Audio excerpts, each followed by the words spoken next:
तर नमस्कार ब्लिंग, मी तुमचा लाडका भावेश. आज गेलो होतो मस्त सूर्यनमस्कारचे सगळे पुतळे पाहण्यासाठी, कारण की ते आहे संतोषी माताच्या बाजूला तो रोड जातो तिकडनं फाशी पूलजवळ.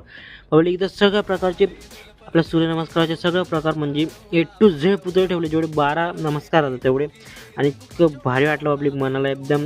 म्हणजे इथं आजूबाजूला त्यांनी लाईट लावले खांबानं, तिथे अप्रतिम होते, एकदम भारी वाटलं. कारण की आपल्या धुळ्यामध्ये जे बनतंय सध्या एकदम भारी भारी प्रकारचे स्पॉट फिरायसारखं, रात्री इथं नाईटला खूपच भारी वाटतं. तर पब्लिक, मी तुमच्यासाठी रोज ब्लॉग शूट करणार, असे नवीन नवीन स्पॉट आणणार धुळ्यामध्ये, जिथं तुम्ही अजून पाहिले नसेल.